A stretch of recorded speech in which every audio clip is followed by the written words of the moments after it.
Hello, hello. Mansukhbhai. હા ઉત્તમભાઈ રાઠોડ બોલું છું. મારી વાત પૂરી ન થાય ને ત્યાં લગીને તમે ફોન ન કાપતા. હા તમે એક સ્ટેટમેન્ટ આપ્યું છે કે 3 મહિના પછી તમે છો ને અમે જીતો. તમે એક સંસદ તરીકે આપણા સમાજના જ લોકોને જે આ ચેલેન્જ આપો છો તે કેટલી હદે વ્યાજબી છે? કઈ બાબતનો? હવે તમારો વિડીયો ગામ આખામાં ફરે, કઈ બાબતનો શું તમે જાહેર મંચ ઉપરથી બોલો છો? હા તો પણ હું તે તો કેટલું બોલું છું એવું તો પણ હું બોલ્યો છે. તમે બોલ્યા એમાં કે 3 મહિના પછી તમે જોઈ લોજો, હું જ પાછો આવવાનો છું. પછી તમે જેટલા નડો આવવાનો જ છે ને, અમે જ જીતવાના, ભાજપ જ જીતવાના છે. એટલે તમને અભિમાન છે?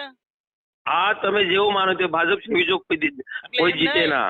તમે એક વિચાર કરો કે અત્યારે આપણા આદિવાસી સમાજની કઈ પરિસ્થિતિ છે. મણિપુરની ઘટનાથી માંડી અને આપણા આખા આદિવાસી પટ્ટાની અંદર અનુસૂચિત 5 ને 6 નો જે અમલ નથી થતો, છતાં પણ તમે આ સત્તાના જોરથી અભિમાનથી જે સમાજની સામે જે નોટ અભિમાન નહીં, અભિમાન તમે લોકો તમારે અભિમાન ને તમે તમારામાં આદિવાસી લાગણી હોય ને, તમારી સાથે તમે એ ભાષામાં ની વાત કરો. પ્રોટોકોલ પ્રમાણે તમે એક સાંસદ છો ને, એટલે સવાલ કરું છું. અને તમને રાઈટ નથી મને કહેવાનો, તમને કોઈ અધિકાર નથી મને સલાહ આપવાની. તમે કોણ મોટી ટોપી થઈ ગયા સલાહ આપવા નથી દેતો. તમે એક સાંસદ તું છો. કોણ મોટી સલાહ આપવાડી? કઈ જોડ તું જાણની મૂડી છે તું? અરે ભાઈ, ઝાડની મૂડી નથી. હું એક ભારતનો નાગરિક છું. આપણા આદિવાસી અરે તું ગમે તેટલો ટોપી હોય ને, ગમે તેટલો ટોપી હોય, મારે કઈ પડી નથી.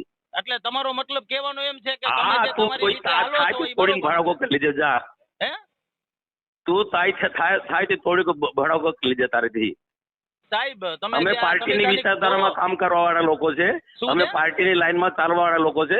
અમારો પાર્ટીનો એજન્ડા લઈને અમે ચાલીએ છીએ. તમારા પ્રમાણે નથી ચાલવાનું. અમારે સમાજની પીડાને કઈ લેવા દેવા નથી ને, એનો મતલબ મારે પાર્ટી સાથે લેવા દેવા. પાર્ટી સાથે તમારે સમાજને જે તકલીફ છે ને, હા મારા પાર્ટી સાથે તું રેકોર્ડિંગ કરે ટોપીના સમાજ હોય ને તારી સાથે હું મારી વાત કરું. તું તો કોણ મોટો ટોપી છે? હું હમણાં કમ્પ્લેન કરું ભોસડીના તારા વિરોધમાં. ધમકી આપે છે ને માંદર ચોટ. એમ નહીં, હું આદિવાસી છું તો તમે મને ધમકી આપે છે ને તું મને? જુઓ, ધમકી તો તમે મને આપી છે, પેલા સાંભળી લ્યો.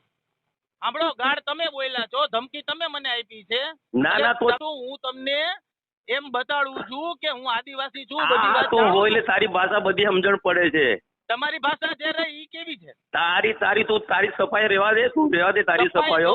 મોટા ભાઈ, આ સફાઈ નથી, હજી સમજી લ્યો. તું રેવા દે તું મને રેવા દે. તારી કોઈ સલાહ નહીં. તારે જેટલી ધમકી આપી ને તેટલી સલાહ નથી મોટા ભાઈ, આ સલાહ નથી. અરે તમારી, અરે વાહ બુદ્ધિશાળી, વાહ. આવી ગયા તરત પાટલી બદલી નાખી આખી વાતની. અરે તું ગધેડીના, તને મેં ઓળખું સારી રીતે. હા તું તારી સફાઈ રહેવા દે. તું છો કે નહીં એટલે મેં તમને જવાબ આપ્યો. હા તારા જીવન મારે કોઈ સલાહની જરૂર નથી. મારે તમને સંવિધાનિક ધોરણે રજૂઆત નહીં કરવાની? તું મને પૂછો વાળો કોણ? અરે સંવિધાનિક ધોરણે સમાજનો વ્યક્તિ બોલું. ના તને પૂછતો નહીં. તું તો ગુંડો માણસ છે.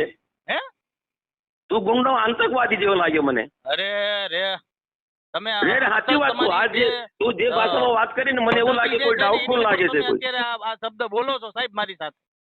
ના મને તો તું નીચ ને નાલાયક માણસ લાગ્યો. આવી વાત કરે છે.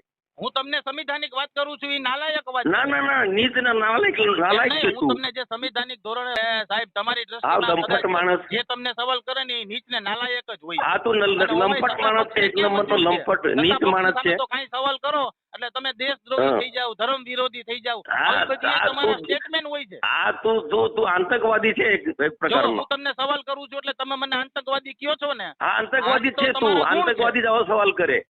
તમે જો સવાલ કરે ને એટલે માણસ તમારા માટે ખરાબ થઈ જાય. હા ના તું આતંકવાદી જ છે. આદત નથી, બધા લોકોની આદત છે. જેટલા લોકો સત્તા પક્ષ સાથે જોડાયેલા છે ને એ બધા જ એટલે સત્તામાં તમારી તાકાત નથી કે ભાજપ વાળાને ઉખાડી શકે. અને કાયદાકીય તમને બે તમારામાં કોઈ તાકાત નથી કે ભાજપ વાળાને હટાવી શકે. તમે એનો અર્થ પણ ઊંધો લ્યો છો અને છો. તમારામાં તાકાત હોય જીતો ચૂંટણી જીતો તમારામાં તાકાત હોય તો. હા તું આવીને મેદાનમાં તારામાં તું લડી લે. તારા તું ઘંટા તને પૂછે ભોસડીના તારી બેનનો. હવે તમે મર્યાદા ઓળખો છો સાહેબ. તમે મારે તમે વાતનો ટ્રેક ચેન્જ કરો છો. હે ગધેડીના તું એટલે તું કોણ? મોટો ટોપી આતંકવાદી છે. હા સાહેબ તમે મને આતંકવાદી કયો છો? આ બધી વસ્તુ તું જે ભાષા વાત કરે ને નક્સલવાદી ને આતંકવાદી છે તું.